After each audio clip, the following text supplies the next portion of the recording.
He became one of the top heart surgeons.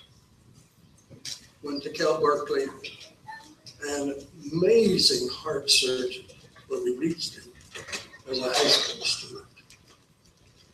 You see, you never know exactly where somebody, when you reach down to the younger generation, actually what's going to take place and improve their particular life. So all of these came through the University of Webb. Amazing. And so I wanted to talk with you just a few moments about what I just call radical raw passion.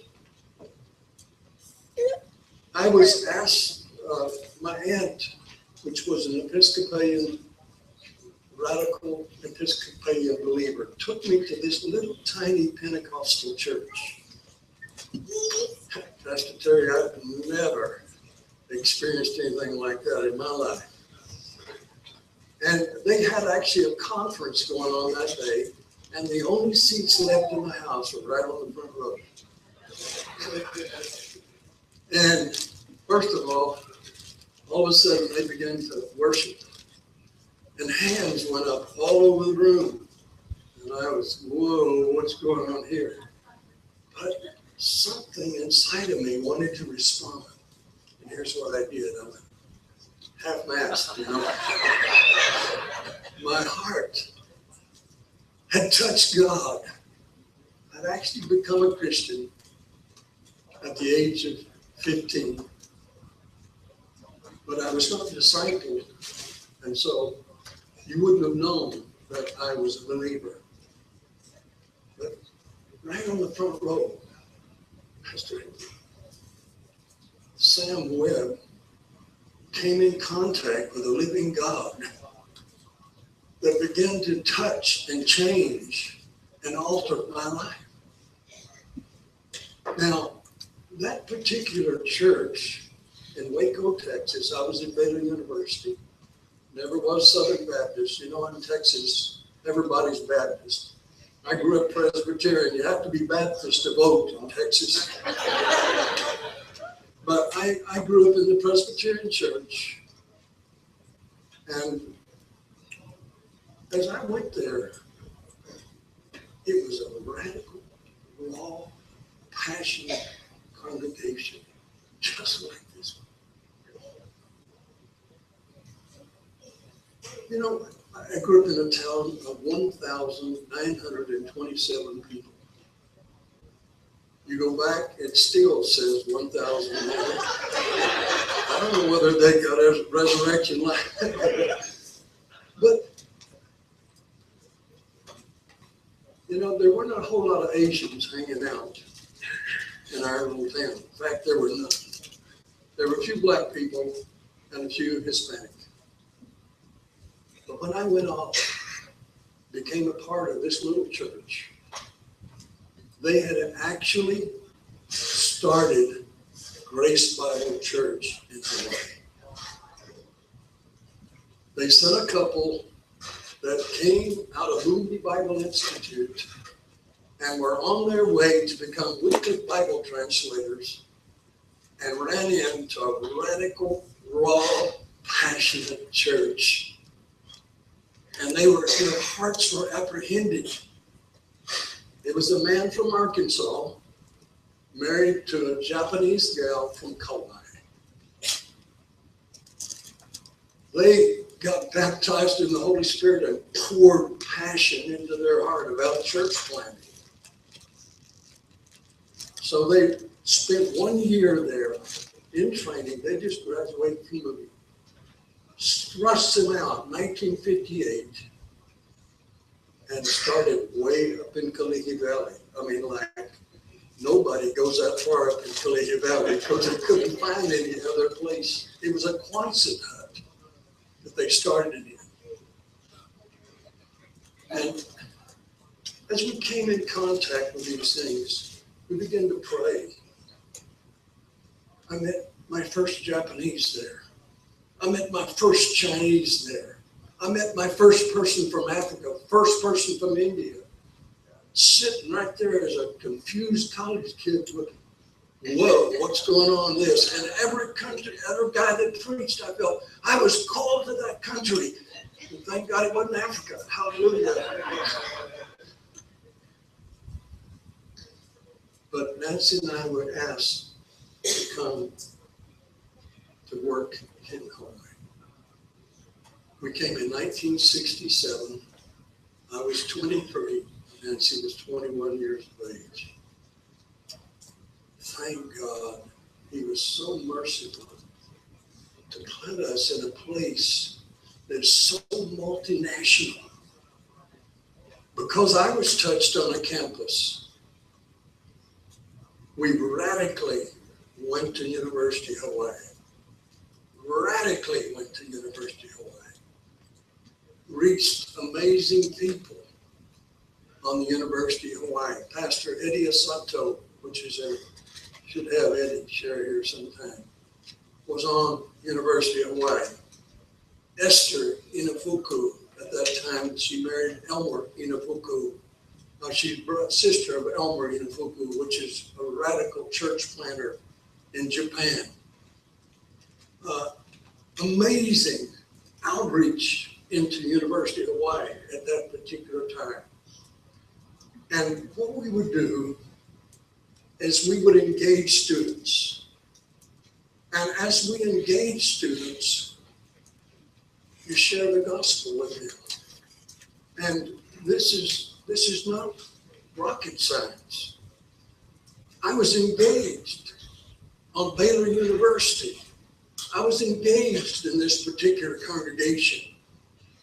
And they began to pour into my life. They spent hours and hours and hours pouring into my life.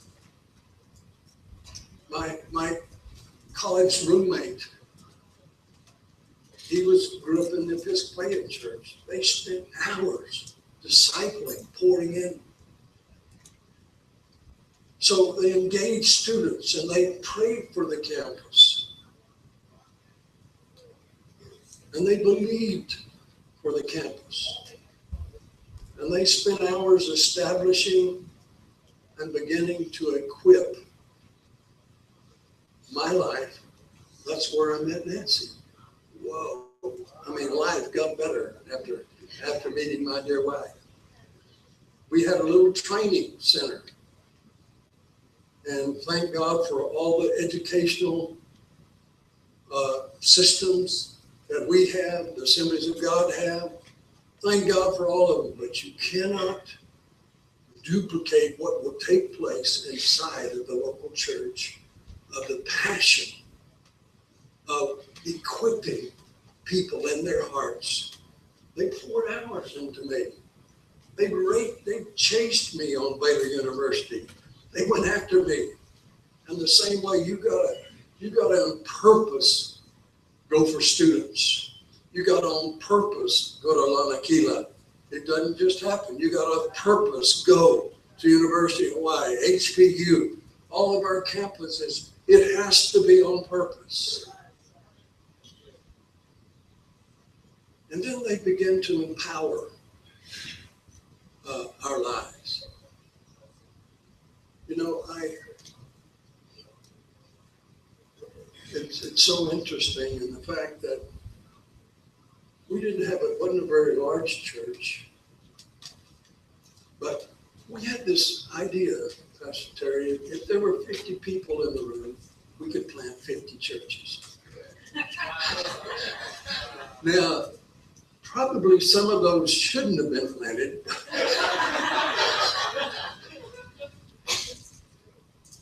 But that was a radical, raw passion.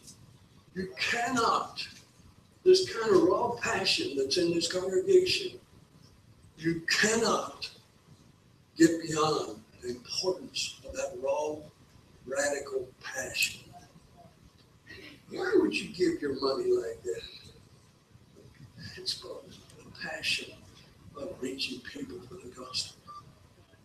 Why would you go to Brazil? It's because of the radical, raw passion of Jesus reaching your heart and you believing that you can make a difference in one of those nations. Nancy and I came in here believing there's The Grace Bible Church at that time was about 40 people. There were only 4 white people in the church. Thank God for that. And Nancy and I were 2 of them. And, you know, it's amazing what radical, raw passion will do. We were empowered, sent. And my pastor, when we asked him about going to Hawaii, he sat Nancy and I down and he said, Sam, this is a good thing. But don't stay in that church. Go start another church. He's telling a 23-year-old kid. And guess what? I did. And guess what? We're doing it. And it all started from students. It all started from reaching radical students. Now, several years ago, there was an amazing strategy. That was a plan laid out to reach 100 cities in the 1040 window. And some of you will probably remember that. An amazing strategy. And as this strategy was laid out, I mean, tremendous amount of research and spiritual mapping went into this particular time to reach the 100 gateway cities in the 1040 window. But as they did this, there were actually thousands of people mobilized to go and to pray at the gates of these cities. They were sent to government buildings. They were sent to places where demonic activity took place, temples, all these kind of things. But they forgot one thing. There was nobody going to the campuses. Do you know that it's so important for understand the campus is where the future leaders of society are located. All the future leaders of Hawaii are on our campuses at the present time. Second, the campus is where major movements have started. You can talk about any ism that's out there. Communism, all of the kind of isms that are out there. Feminism, all the isms, they start in campuses. And when you think about it, so every major type of movement and the values that are on the campus today, within 10 years, they would be values of society, because those folks are going to move into place of leadership in the community. You want to stop some of those values? Go reach the students that are there. And then the campus is where the most available, trainable masses are located. We can't do a change of this world without changing the campus. Change the campus, change the world. Say that with me. Change the campus, change the world. I want to introduce Pastor Ted. And Ted is on the University of Hawaii working with Destiny Fellowship. And I felt it was more important than me just to share, introduce somebody and actually doing it. I mean, I pray for the campus. When I read Ted's newsletter, I was so excited. I said, I think I'll support you. I said, no, I do support you already. So And he also has a friend here with him that's is actually a student that's going to share. Let's welcome Carl Webb.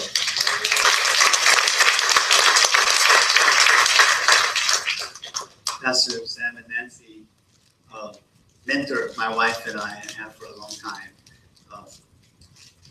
Pastor Nancy keeps me in line big time. And it's just a super honor to be here with this congregation, Pastor Terry. You guys have supported us for many, many years. And I don't want to eat up too much time doing all the, greeting stuff, but we're really, really honored just to be, in relationship with you guys. And we know that not every person is necessarily called to do campus ministry. What you guys do in the feed, people in this community and different things. Everyone has a calling and an emphasis, etc. But sometimes people get intimidated about the idea of reaching the college, and that's why we just love to just let our heart kind of open up and the fire to catch, because college students, they're not that smart. Okay, let me just tell you, they are not that smart. Okay, so let's keep going through this thing, this campus manifesto we're on, and I'm going to just cover the last 4 points here. Number 5 is that the majority of those who become Christians make the decision during their student years. Now, there's a ton of stats you can look up, and you can manipulate statistics. I really enjoy looking at Barna because the way they do their stats is very clear. And theirs is the most current. 77% of Christians get saved by the age of 21. I don't know how you can play with that number to make it sound insignificant. To me, it screams out, reach young people, okay? Now, if you hear, okay, that the fish are biting off Makapu'u, okay, are you going to grab all your fishing poles and run to Kailua or Sand Island? Where do you want to put your fishing pole? You want to put it where the fish are biting. I don't know.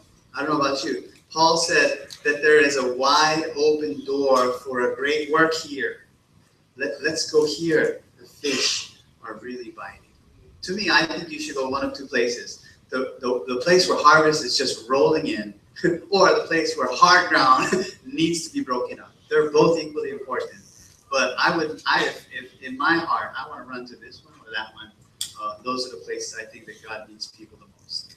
Number 6, the campus is where thousands of international students from unreached nations are studying, are very open to being reached for Christ. We say it this way, the world is at our doorstep. I was supported by this church for 7.5 years to do evangelism in Yokohama. And we did great. We had a great time. I can't wait to see some of those guys. I'm going to go on my first visit back to Yokohama in a couple months. People's lives were changed, But we were expensive. My wife and I, we're not cheap, My 3 kids, and the flights and I would rather reach a kid from Yokohama and send them back on fire for God. You see what I'm saying? Now, I could spend forever on this. Our church, the Asian church in Singapore, is pastored by a local guy from Kauai. But this whole church started because a Singaporean student got saved at USC many years ago. Went home, evangelized her family, and tried to join some other churches, didn't feel like it was a fit, called back home and said, we want to start an Every Nation church. And now we have well over 1,000 people worshiping on Sundays because a Singaporean girl got saved at USC. This is just kind of what happens. I remember studying my freshman year of college. I got saved in October. I only had 2 months to really get defiled by the college scene. I was a nice kid, but I wasn't a Christian. We were gambling in our dorm rooms, and that was fun. And the guy I was gambling with, amongst a bunch of us, was the son of the ambassador from Kuwait. And of course, I went to a prominent school. We had these kind of guys. One of the guys had about 10 Hugo Boss suits hanging in his closet. Like, what? University of Spoiled Children is the nickname. But midway through that semester, my friend Khalid disappeared because the war in Kuwait started, and it was too dangerous for him to just be at a public university because he's the son of who is at our doorstep. I remember at HPU about 10 years ago reaching out to a girl. Her name was Erica, and she was from, forgive me, either Iceland or Greenland, and I know there's a big difference, but I can never remember. She was from the boony lands of one of those far off countries. And when we were talking to her, what's your last name? And she said, well, my last name is Thor's daughter. And I was like, whoa, this is before Avengers. And I'm like, this is already cool, you know. Your name is Thor's daughter. And she goes, well, to be honest, I don't have a last name. And now my mind's getting blown a little bit. I go, you don't have a last name. Slow down. What's the story? She goes, well, in my town, we don't use last names. But to go to Hawaii Pacific University, I had to apply and write all this stuff down. So my dad's name is Thor. So I wrote Thor's daughter. It's a true story. Now here's the idea, okay, now, these are the kind of people that are down the street, that are in our city. And we're trying to hustle and bust our tails to support families when we have future world changers right here. And I'll tell you another secret about them. If they're here from a faraway country, it's for one of two reasons, and usually both. Either they're really rich, it's the only way they're here, or they're really smart. Either way, guess what they're going to do when they go back home? They're going to ball out. They're going to hire and fire and write laws and rule countries. That's who comes here. So what are we doing, you know? Just fooling around. They're here at our doorstep. Number 7, God has promised to pour out His Spirit in the last days upon His sons and daughters. We're in a Pentecostal church. I don't need to spend a whole lot of time on this, but I'm going to believe God, the power of God can hit these guys. Amen? Okay, number 8. This is just a true story, real quick. When you reach a student, you touch the family. Okay, now, this is no exaggeration. I thought about this the other day. I'm like, whoa, this fits perfectly. And I'm going to change a couple of names because it's kind of heavy, you just made, why is so small? But a kid named Ryan came to Christ about 5 years ago through one of the families in our church, just reaching out, discipling, had a friend of a friend. But Ryan went through some real challenges medically, and his parents didn't know what to do. His parents weren't believers. So eventually, the family was able to reach out to the dad, whose name I'm going to call Daryl. Daryl started coming to church last November because his son is coming alive in Jesus. This Daryl guy happens to be a high-level executive at the Bank of Hawaii and is now been cherry-picked to be the president of a new financial company that just started downtown. He's the top dog of this brand new company. In December, at Big City Diner, over fried rice, I led him to Christ. With his dad. Now, this is pretty cool because Daryl really knows the Lord. Well, now Ryder and Daryl reach out to a friend at Punahou named Joanne. Joanne is one of those troubled kids, a little depressed. In fact, so depressed she went away to the mainland for a season to go through a special program. Joanne gave her life. We were in service. Somebody preached an incredible message. One of our guest speakers didn't do an altar call. And I thought, wait, this is not good. So I got up and said, before we move on to announcements, let's bow our heads one more time. I just feel there's someone here. It's your day. If you'd like to really receive Christ and just start walking with Him all out, raise your hand. And little Joanne, hand shot up. Sitting next to her is her mom, Jill. And this is just how life works. So young people, as you're reaching out, man, there's a lot at stake when you reach your friend. Because I got some good advice. When I was a brand new Christian, and I was super radical, crazy, over the top, doing it the wrong way, you know what I'm talking about? Posting these really brutal scriptures on my refrigerator door, trying to get through to my mom. I had a former lieutenant governor candidate, Stan Koki, happened to be a friend of my mom. He sat me down. He told me this tip I'll never forget. He said, Ted, you can chill out. You can relax. He didn't use the word chill out. Because here's the thing. You have an advantage reaching your mom. She's incapable of not loving you. For the rest of her life, she's going to love you and is going to be following everything that you do. Go easy with her, and you'll win her to Christ.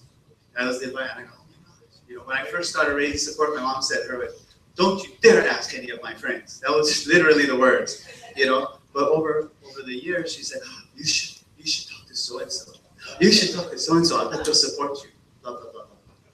Now, my mom's not even a true believer yet that I can tell. But over time, touch the student, touch the family. My mom's on her way in. And that's what happens. That's just hard for the course. So those are 8 reasons why reaching the campus is so good. Let me spend 30 seconds on this next slide. And because I think this will really encourage you. Just do it. Okay, how to reach the campus? Just do it. Take a class, teach a class, prayer walk, start a small group, invite someone to dinner. When you ask, how do we start a church in Brazil? You just do it, right, Pastor Terry? How do you start a church in this countryside of Mongolia? You just do it. There isn't really a whole lot of teaching and training needed. Now, here's the thought I wanted to share with you that I think will encourage you. When I was 22 years old in brand new ministry, there was a 27-year-old campus minister leading our brand new UH outreach. And I thought he was like a legend. You know what I mean? I thought this guy is so wise. He's so full of faith. He's been around the block so many times. And he was 27 years old. And I was 22. And it just, from my viewpoint, I thought he was like a god, And one of the things I think that stops us from reaching young people is that we feel like I'm out of touch with that generation. I don't know the lingo. I don't know the songs. I don't know what's cool. I finally got Facebook, and now they have Instagram. I finally get Instagram, now they have Snapchat, and you just feel, you get where I'm going, right? Everybody get where I'm going with this. Because you think like they look at you as so out of touch. Well, here's the thing, is your discernment is accurate. So it'll set you free. You are out of touch. You will never be cool enough to reach them. So don't think of it as the route to go. You know what crosses over all of that BS? Is love. Yeah. Love will cross over any cultural barrier, any language barrier, any age barrier. When you make someone dinner, when you help them with their homework, when you get involved with their life, when you pray for them when their parents are beefing, when you help them off with drugs, when you do stuff for a young person, their heart opens up. It just doesn't really matter how different of a place you come from. The love of God is with us, Lord.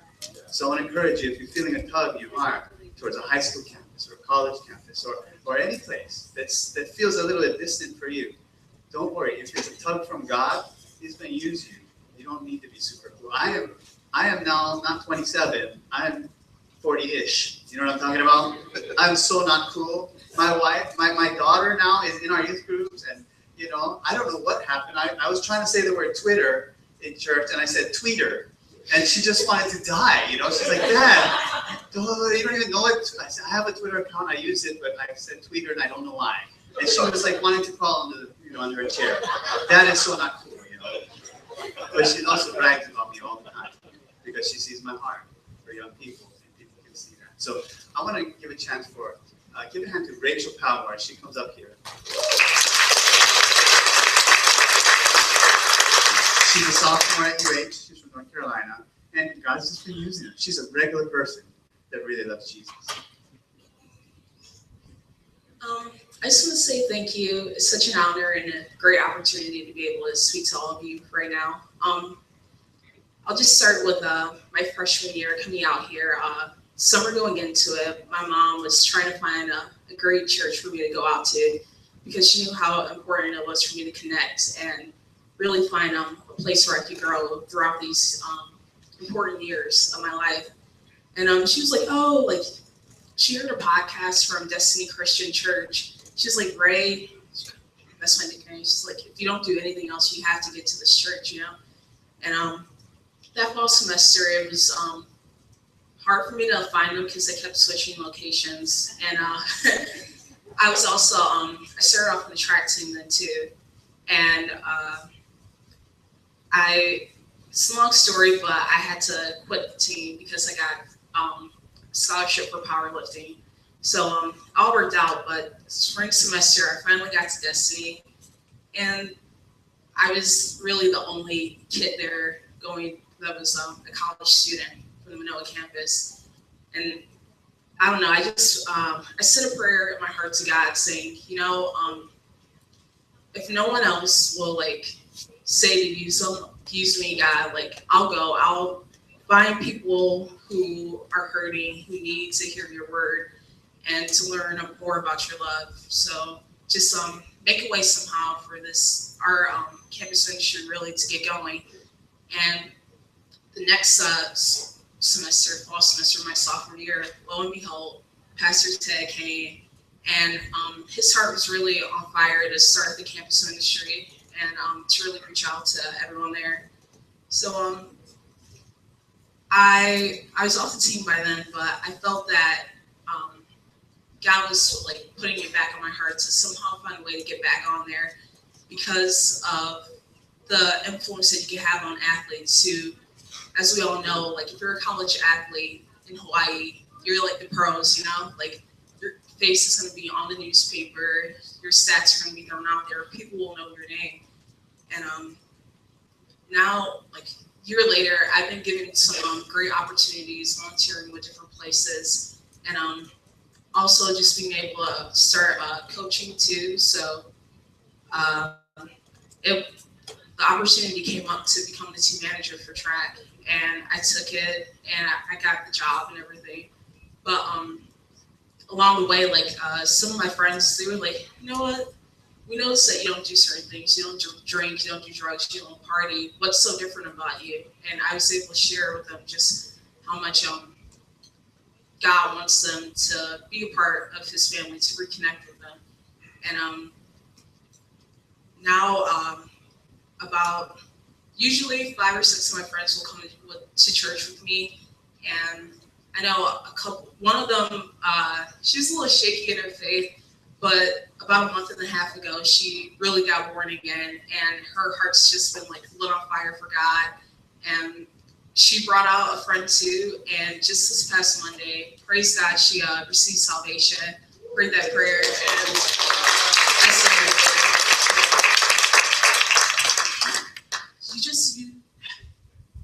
you never know who you're gonna touch, and that'll keep going for who knows how many years of not only me reaching someone, but you know, my friends just touching at least one person, you know, in their lifetime.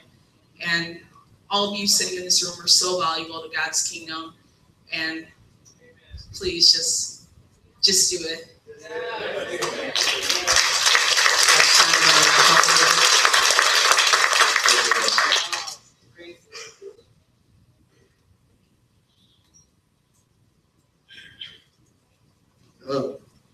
We got a couple of things that I wanted to see if you would like a copy of this. This is a very simple presentation of what you can see how to reach students. And we call it the 4 E's. And I went over it this morning. You know, you engage, you establish, you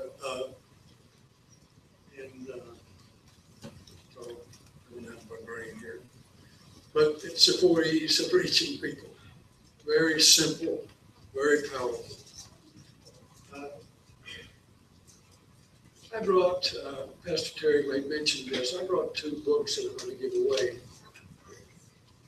God's Not Dead. How many of you saw the movie? Great movie. This is not a bedtime reading. It's an apologetic book. And you don't have to be on the campus, but you have to have some way to pray and to believe for students. Somebody would like these books? I'll put one down both sides here. Whoever can run the fastest.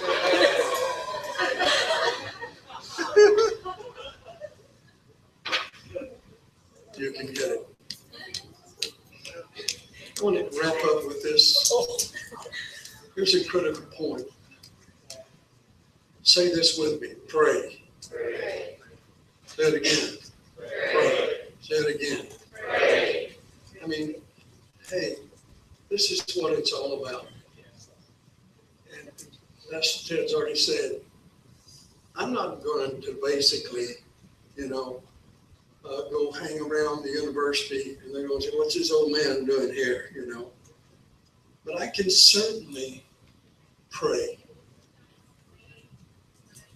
I used to pray together with one of the young men in our little church in Waco. And we would pray for hours. And he'd walk around, Pastor Terry, and he'd say, I see multitudes, multitudes. And after he said that so many times, I thought, this is God. Okay? I was 19, he was 18.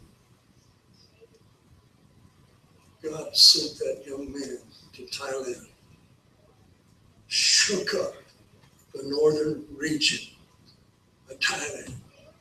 Thousands came to Christ. So our prayers, your prayers, can make a difference.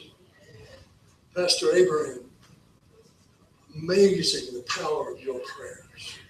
Amazing the power. You say, I can't go, but you can pray. Second thing, purpose of what you can do.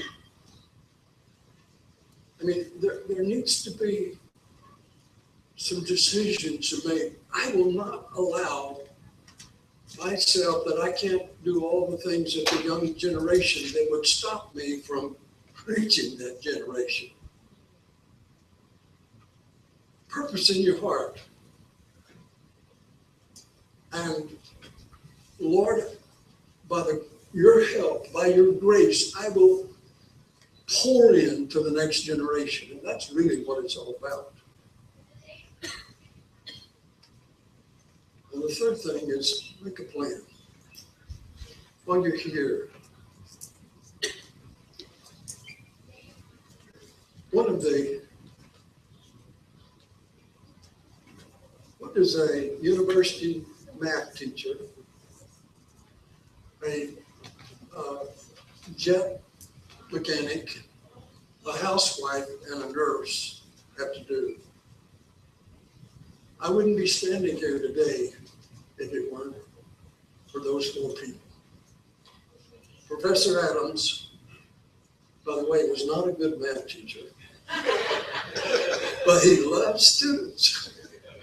And he would invite this hungry college student to his house, and he would pour truth into me. When I went home on summertime, 300 miles away, this jet mechanic and his wife and a nurse would pour into Sam Webb. I would not be standing here if it weren't for people that loved me and poured into my life. And I tell you, that woman had the best pecan pie, the best food. I mean, even if I wasn't interested in Jesus, I'd go to her house. But they'd say, Sam, stop feeling sorry for yourself. Sam, pray. They discipled me. They poured in to me. You can do that. You can invite them. College students are hungry all the time. An international student especially, I mean, even if they don't get good home cooked meals. And some of you, I can tell, you're good cooks.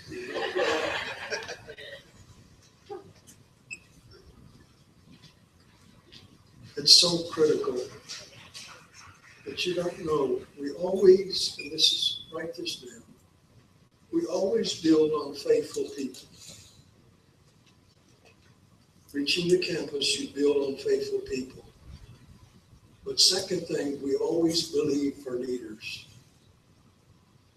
Because when a leader comes along, there's going to be a harvest on the campus. Pearl City High School, one of the great leaders that's part of the Other Nation Fellowship, Kevin Asano, reached hundreds of kids. He won the judo at the second place in judo in the 80 Olympics. But when a leader comes along, we have to believe. We build on faithful people, but we believe for the leaders. Lord, thank you for this church. Thank you for their passion. And Lord, we thank you for what they're doing already, believing for Lanakila School and the campuses. And so, Lord, we ask you that as they pray, as they purpose, and as they plan, campuses will be unlocked for Jesus. Amen.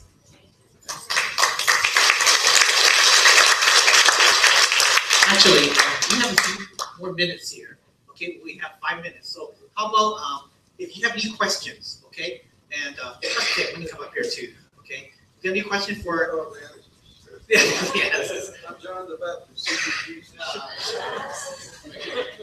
But we appreciate that too, because all these years we supported him and his church in Yokohama is just, knocking it out of the ballpark. It's awesome. So, questions?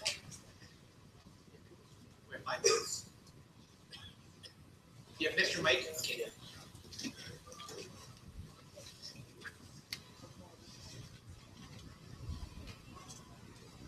So if we want to help out at UH, like get involved in ministry or something like that, should we try to partner with you, or should we just kind of do what you said on our own with doing whatever? Okay, here's a quick picture of UH. There's 14 different college ministries. There are 2 local churches. Actually, there's 3 that I'm aware of that are actively doing ministry on the campus as a church. The rest are parachurch ministries, which is good and bad. There's pros and cons. Obviously, God is all over some of these ministries. So I would say ask God to direct you where to link up. Because if your local church has a passion for the campus, maybe you can buddy up, start a small group. And the whole follow-up and discipleship process is really important. Let's be honest, right? So you want to kind of have a sense of how has God sort of setting me up to do this. If you want to join my church, leave your church, come to my church, join my church, great, but then Pastor Terry would come kick my butt. So that's not really over here. But what is God doing in you, right? What is God doing in your heart? So,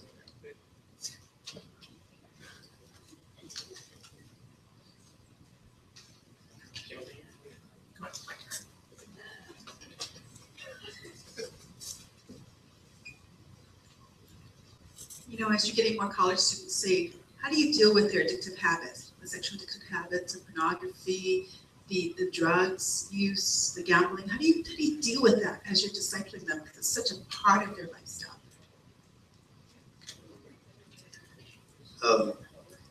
This is the motion.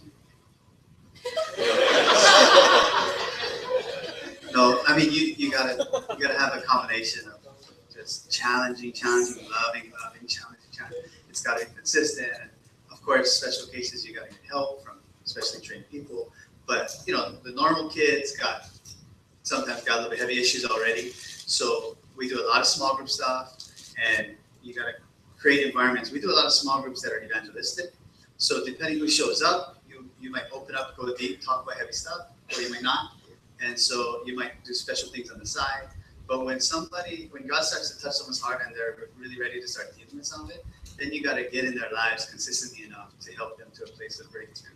And especially as a leader, if you can capitalize on the energy and the passion of the brothers around that brother, that's powerful, because they're holding each other accountable, they're texting each other, so you have a clean week, they're just talking about stuff, how'd this morning go at least, stuff like that.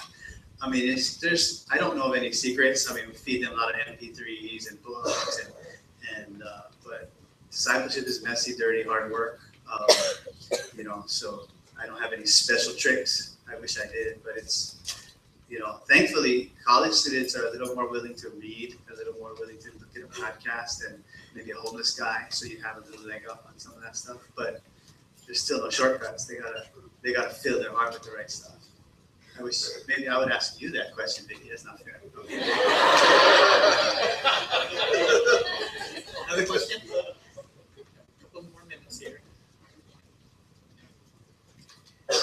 In regards to as you're reaching out to the campus ministry, would you say that these students are similar in terms of saying outreaching to young adults of all generation? And from your perspective, what do you find that campus students are most intrigued with? Like, what is something that would capture their attention? because it's not always easy to capture the attention of someone who's a young adult generation. Well, the same principle that you reach a young person, you reach the family. Not everybody goes to college that's 18 years old, and especially in Hawaii. You know, I think the stat nationwide is 40% get a college degree or something like that. It's not even the majority of people at all. And I don't remember if that's correct. That might be who goes to college. But your average friend from high school is going to have a bunch of friends that didn't go to college, but they might be in college. So if you can create an atmosphere in your church where it's a young adults thing, not necessarily a college thing, that could be that might be the right way to go for a lot of churches. You know, our church is unique. We eventually want to go that route too, but we're so focused getting this thing off the ground. We're just really clearly all about UH. But at the end of the day, we got people from KCC and people from my cousin want to come. So we got this Punahou Girl came and stuff. So, you know, the broader you can cast your net, it sometimes makes sense. You know what I'm saying? You don't want to dilute it down so that it doesn't feel like it's the spot for them. But to me, I'm not a specialist at you know, campaigning and promotion and, you know, having cool logos and all that stuff. I don't mind that. I think it's great if you have gifted people, but I'd rather see someone get healed. I'd rather see someone catch fire and someone just make friends and just make sushi and just do things, you know. Whereas, you know, to me, the secret step of evangelism is getting your church friends and your non-church friends in the same room together.